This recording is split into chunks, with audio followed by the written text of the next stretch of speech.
Replay till it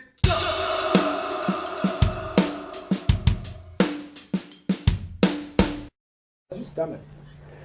Have you found anything to... It's gone. Yeah? Yeah. I finally have been prescribed the right stomach medicine after 6 years of being in constant pain. Finally, I haven't had a stomach problem for like over a year now. Yeah. Did they finally figure out what it was, or did they just finally... No, they never figured out what it was. I mean, most gastrointestinal doctors don't know anything about the stomach diseases. They just have a PhD, you know? They get paid a lot of money for pretending and prescribing you different drugs, and it's a total scam as far as I'm concerned, because I've been going to doctors for 6 years, and I've tried every drug available except for this one last one that's brand new, and it finally worked. And it can't be what do you call that? I mean, it isn't. Placebo? What? Placebo? No. No, it can't be. It isn't a specific stomach ailment. It doesn't have a name or anything. It wasn't a matter of finding out what disease I had. It's just, it's psychosomatic. It's part of my nervous system. And it's part of, there are millions of people all over the world who have irritable bowel syndrome, and that's the common term that all doctors call a stomach problem. And they just say, "Oh, you have irritable bowel syndrome," but I can't fix it. I don't have anything to fix it. But there's just a variety of ulcer medicines that can slow down ulcers, and eventually heal them. But I didn't have an ulcer. I just had a red irritation in my stomach, But I was in pain. I mean, I was in pain for so long that I didn't care if I was in a band. I didn't care if I was alive, And it just so happened that I came to that conclusion at a time when my band became really popular, I mean, it'd been going on and building up for so many years that I was, suicidal. I mean, I just didn't want to live. So I just thought, if I'm going to die, if I'm going to kill myself, I should take some drugs, May as well become a junkie, because I felt like a junkie every day, waking up starving, forcing myself to eat, barfing it back up. It's like, just imagine trying to eat your 3 meals a day and just concentrating and just crying at times, just like, ugh, I'm in pain all the time, And being on tour was a lot worse too, it made it even worse. So. When did they? How long have you not been in pain? What was it? I know you just said it, like when did they find the medicine that they cured? About a year ago. That's good. Yeah. I want to go through some your memories from the videos that you've made from shooting them. And actually, the only thing that I've heard in interviews say any kind of disappointment about any of them was "Smells Like Teen Spirit." That not turn out to be exactly what you thought about it. Yeah, I mean, although it worked, I mean, I liked the video overall, but it wasn't what I pictured in my mind. When I come up with an idea for a video, I want it to be translated exactly how I see it in my mind, and it just wasn't that way. I mean, we didn't take enough time, we didn't prepare ourselves enough to have as much control as we wanted to, And I just remember walking in the day of the shoot and looking at the set, because I had, had meetings with Sam Bear, and I told him what I wanted. I drew pictures of it, and I walked in, and it wasn't what I wanted. It looked like a Time Life commercial to me. With that backdrop, it just looked like such a contemporary.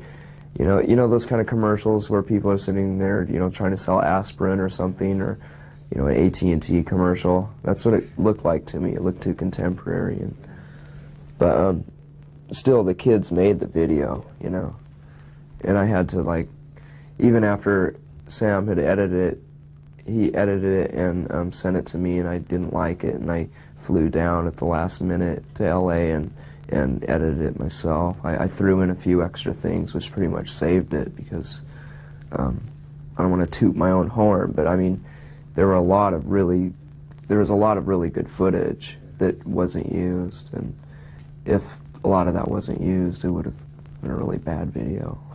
More crowd stuff, you mean, and the kids going crazy? Yeah, there wasn't really a lot of that, and most of the stuff that was used looked really contrived. There was no spontaneity in it, so I just threw all the spontaneous parts in. And then, well, I guess after that, you did a couple with Kevin Kerslake. What was now the only? I guess the blues and the purples and your faces being distorted was the only thing you really wanted from Come As You Are. Is that true, or was it? Or the biggest things that you were concerned with that? Yeah, those were the biggest things. And, I wanted baby underwater, and I just wanted a water effect. And overall, I'd say, a real large percentage of that was exactly how I thought of it in my mind. But he came up with the idea of the actual set, with the stairs and the chandelier and stuff. And it just worked out perfectly. I mean, it's really good. It's great to work with somebody that can come up with their own ideas too, and just surprise you, and not only come up with the same exact vision that you had, translate that, and then throw in their own ideas. And that works even better, because then you have more things to work with, What was yours and what was his? Do you remember? What you suggested and some of the things he surprised you with? Well, he basically just came up with the set, the stairs, and the chandelier, the set itself. Yeah. How long do you have to swing from the chandelier? Quite a few hours. Yeah. Lithium was originally going to be a pretty elaborate, I guess, concept video with some pretty elaborate ideas you had for it, right? Yeah, it's just that we failed to hire some puppet people. I guess that's what you'd call them, people who do animation and use puppets in time to be able to finish it, to get it out in time of the release date. So we just scrapped the idea. Actually, we just put it on hold, and we're still working on it. We still want to do something with puppets. At the time, I wanted pretty much a rip-off of the Brothers Quay. Not a rip-off, but, using the same imagery. But because I make dolls, I've been making dolls for years, and it just turns out that the dolls that I make are a lot like Brothers Quay dolls that they use. And when I first saw their short films, I was just amazed. It's like, God, this is the neatest thing I've ever seen. And that's my mind, And it was just, it was just put on the back burner. But we're still working on it. That'd be cool. Have you seen that Tool video? Oh God, I hope they get sued. You did a great job ripping them off, but it is so... It is such a rip-off. It's a shameless rip-off. I mean, I wanted a Brothers Quay style, but I didn't want anything like that, That was terrible. I mean, it's a neat video. It's really nice to look at, but I mean, I'd rather watch a Brothers Quay video, Yeah, God, I mean, even down to like stuff coming through windows on walls. Yeah, so, meat going through tubes and pipes and shameless. They'd be slapped on the wrists for that. And can you? I mean, no one's ever going to hear what I'm saying actually. So if you can just kind of explain how the idea for In Bloom came up and who that is doing the Ed Sullivan bit again. Oh, who is the guy that? Oh, that's Doug Llewellyn. The guy in the In Bloom video is Doug Llewellyn from the People's Court. He's the MC or whatever you would call him. He's the guy that talks to the people after they win or lose. He interviews them. Yeah. It was my idea to come up with that. I thought I want to do a video that's either from. I wanted something that looked like it was off of live television from the late 50s or early 60s, And I thought, the best way to do it, instead of trying to reproduce that effect with new film, I asked Kevin, are those kinescope cameras still available? And he said, yeah, we can get them in Hollywood. You can get anything in Hollywood. So it just worked out perfectly. I didn't think we'd ever be able to actually find those kind of cameras, but we did. And that's another video that just came out exactly how I wanted it, just perfectly. Are we running out of tape? Is that what you're No, I'm sorry. I was just saying that first part of the answer was kind of long. Oh, okay. So All right, the second fine. part was fine. Was there the other thing that the thing that struck me the most about it the first time I saw it was some film I've seen of when Elvis was in a lot of trouble for his pelvic thrusting, and when they shot him just from the waist up, and then he went on Ed Sullivan, and Ed pulled him aside and said, "This is a perfectly nice fella," you know, and all that, and all of a sudden his problems were over and he was okay. Was that sort of in line with what was going on with you guys? With the three perfectly nice, clean-cut young men? No, I don't remember ever seeing that Elvis thing, but I think, God, what was the story about that? I think it was just that I was talking to Kevin about it, and I said that I would like him to say something about how nice and clean cut we are, you know, how perfect we are, because, you know, the In Bloom video came out at the height of us being thought of as degenerates, you know, so, you know, we needed a lighthearted video, you know. That's why I asked. It seemed like an odd parallel with what I remember seeing from the Elvis stuff. Mm. How did you end up doing 3 versions of it? You were gonna you had planned on doing 2, right? Was there a third one?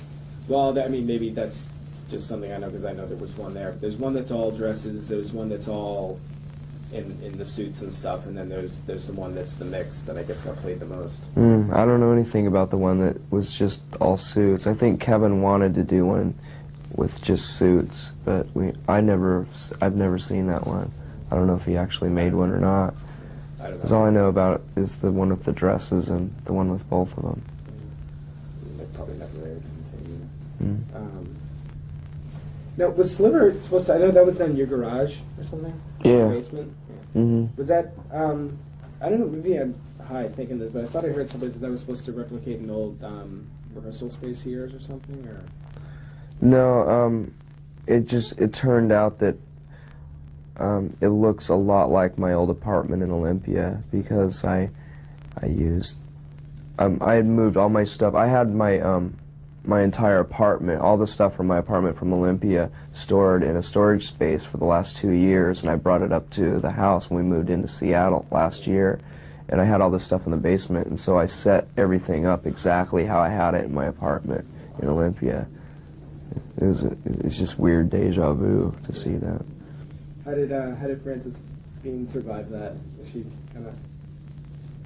That's just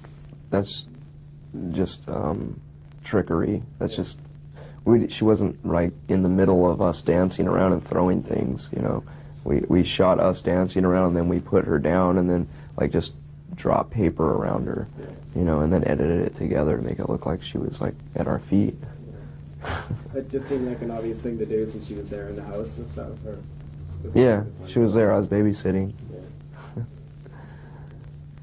Yeah.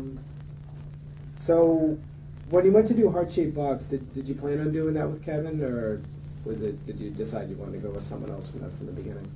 I'd rather not answer that. Okay, that's cool. Did you collaborate with Anton a lot of the ideas? And actually, why Anton? Well, we met him a few months before we did the video, or before we decided to do the video.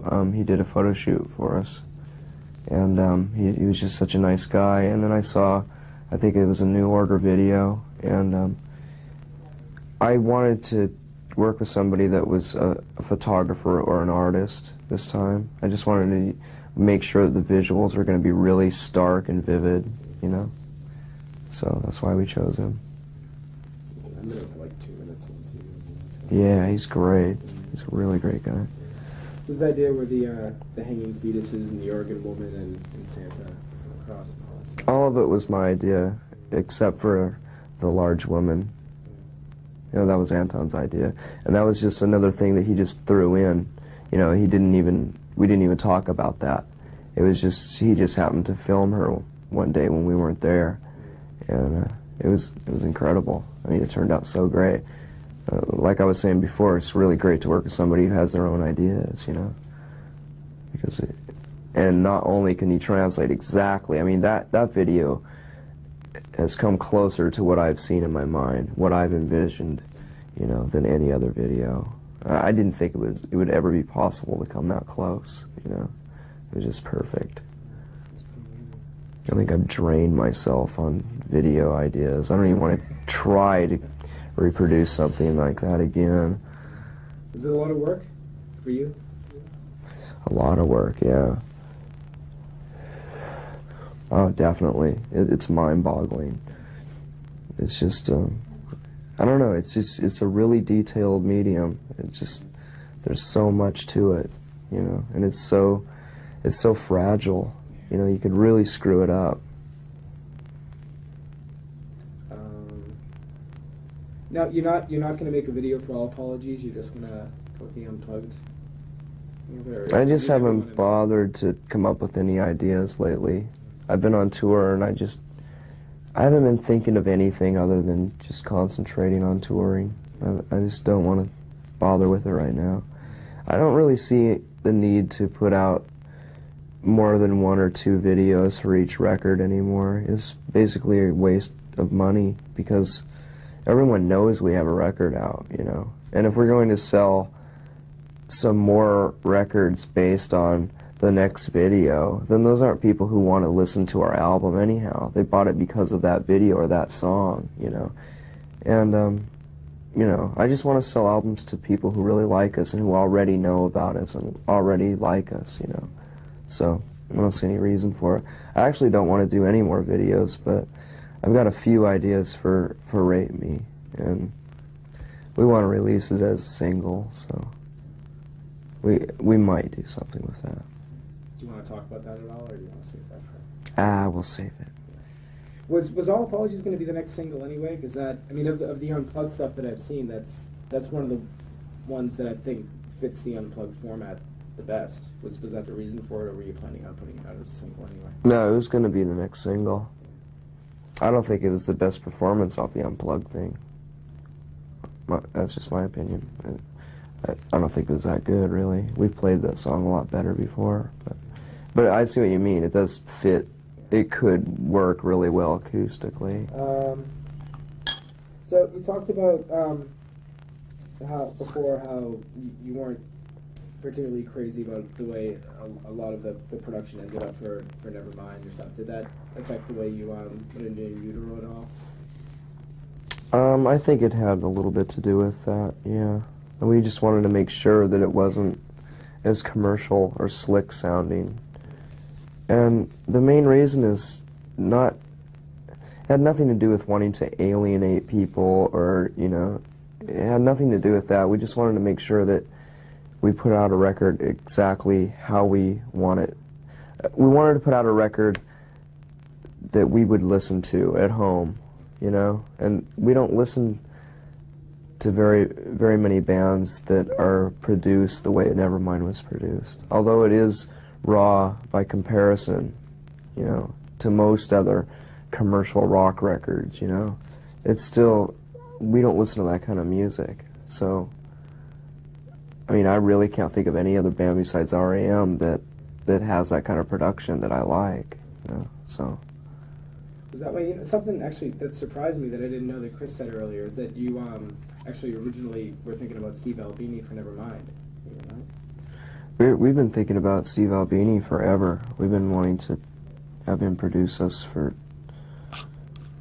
since around Bleach, actually. If we could have gotten him for Bleach, we would have done that. But we couldn't afford it at the time, I don't think. No, I guess that isn't the right answer. I mean, I'm sure Steve has done bands for nothing, but we just didn't think he would like us at the time or something. I don't know. The first thing that I thought of when I heard that he was producing it was just trying to think of the way you guys sound with Surfer Rosa. And I just thought, wow, this is going to be great. Yeah, I mean, that's what I thought too. I just thought it was the perfect sound for us, because when I heard Surfer Rosa, I thought, that's exactly how I want my band to sound. That's how I've always wanted our band to sound, but we've never been able to capture that sound. You know, it was just a coincidence that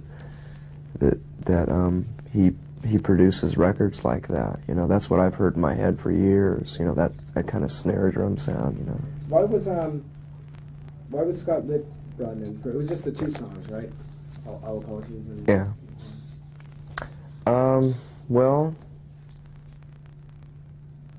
they just didn't seem finished. they just, I don't know. I mean, we listened to In Utero for about 2 months after it was finished, after we finished it with Albini, and listening to the album over and over again, it got a bit redundant. That drum sound is a bit overbearing after a while, and so we didn't want the entire album to sound like that, you know. We wanted something different, and Scott was available, and we loved the production of REM stuff, so we just thought, let's try Scott, and it turned out great. I mean, he's one of the greatest people I've ever worked with. I mean, it's so easy to work with. I want to do I think we all want to do our next record with him. Yeah. Also, for the first time on this record, you guys are officially credited and are officially writing things. I know you guys had always, you came with the sort of the guts of the song, and you always built it up and sort of put it together as you know, a band. But they're actually credited with. Did Dave come up with the riff for Sons of Apprentice? Yeah. Yeah, he did. He came up with the do that part and the drum part. He came up with the drum part first, and then he came up with the guitar part. But I came up with all the other guitar things over the top of it, everything else, the lyrics and singing and everything. You looking at? I hope that happens a little more in the future, or is it? Yeah, sure. I'm open for relieving myself of any kind of songwriting. You know, that'd be great if Chris and Dave could write more songs.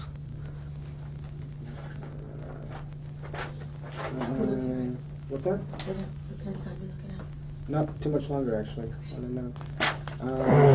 What kind of? This is something I asked the other 2 guys too. But what kind of? I mean, I guess since it has an effect on you, it has an effect on the band. But what kind of effect do you think Frances Beans had on Nirvana? I guess. On the band? Yeah. I mean, she's had, and it sounds strange to say that, but she's had an effect on you, obviously. So, does it change the way you work at all? And I don't necessarily mean in a bad way, but does it kind of alter the way you go about things? Or? I don't know how Frances has affected the band, other than she amuses everybody backstage when she's on tour with us. Everyone loves to have her around. I don't know, since I haven't had a stomach problem and I've had a child and I'm married now, you know, I mean, I'm sure I'm a lot easier to deal with, you know. I'm not as grumpy as I used to be. So, I don't know, I just think our morale is at its best right now, you know. It's just, everyone just gets along. I mean, we've always gotten along. We've never really fought. I don't think we've ever gotten into a shouting argument with one another, you know. We're pretty passive-aggressive, but now there are no bad thoughts about one another behind each other's backs at all, you know. It's like, I couldn't be happier right now. Dave was saying he was happy that you had one first and everyone else wants to have one now, so you can kind of be their guinea pig. First one. Yeah. Well, good. Then they can start babysitting. So last time there were no lyrics with Bleach, and last time you waited till the Lithium single. Have you kind of had a change of heart about putting lyrics on the record? Yeah, I think I've just become more comfortable with them. And I'm just a bit more proud of them than I always ever have been before. You know? I know you don't like talking about what the songs are about, but is it important for you so that people can see the lyrics and figure, you know, get their own interpretation of the songs? Or? Well, it was important.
have thought that that's what the song is about. Wait a minute, did I say serve the servants or scentless apprentice?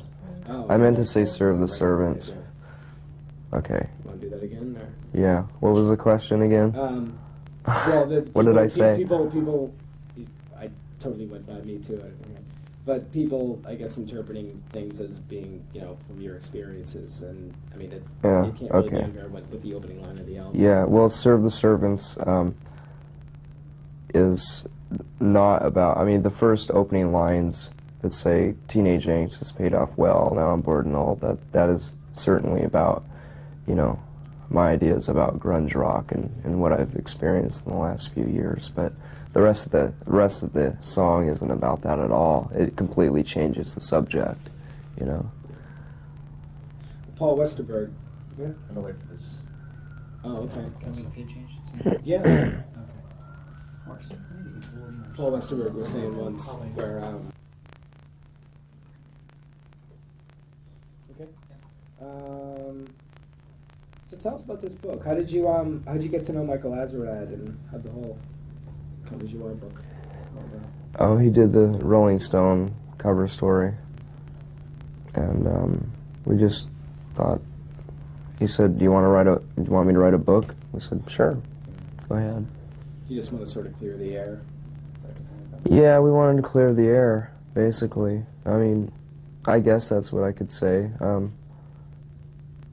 Also, there was just so many misconceptions and so many stupid rumors that we all just got tired of reading about it all the time. So we thought we'd tell the truth about things. Well, there's a lot of stuff in there in quotes, so it should. Yeah. It should pretty much clear everything. John Lydon's finally writing his own book. Really? About the Sex Pistols and everything. Yeah. That should be interesting. Yeah. Michael was very, I had talked to him a couple of months ago, and he was very keen to make sure that it was understood that it was with the cooperation of Nirvana and not the authorized biography. Oh, yeah. I mean, we had absolutely no control over editing anything. He let me read it right before it went to print.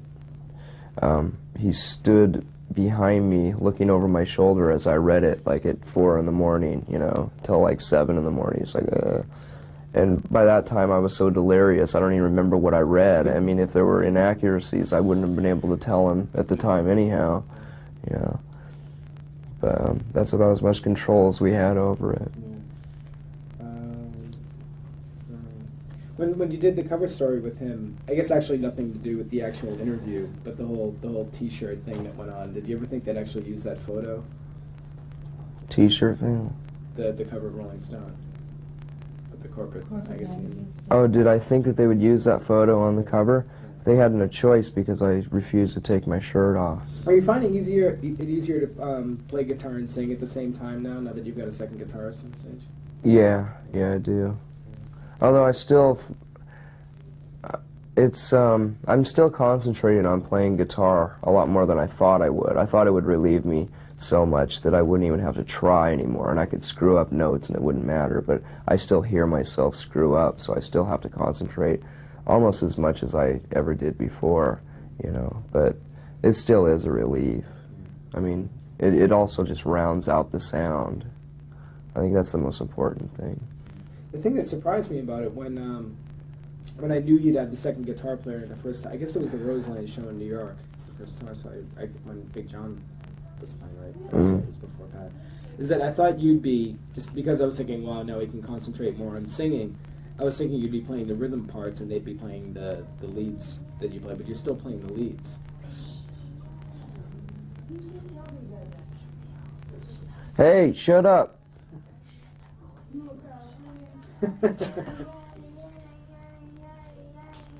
Who is that? Oh. What was the question now? I thought when I had heard about having the second guitar player, I assumed you'd stick just with simple rhythm stuff so that you could sing easier, but you're still playing the leads. Yeah, well, that's because I know the leads, and well, actually I don't. A lot of times, I mean, even to this day, I still haven't bothered to learn the solo that I recorded on the album. I just play whatever I want, but I just still like playing lead guitar sometimes, Can you talk about the two guys? I believe it was Big John at first, right? Mm-hmm. Well, it was never anything even close to official. We just decided to try him out one day.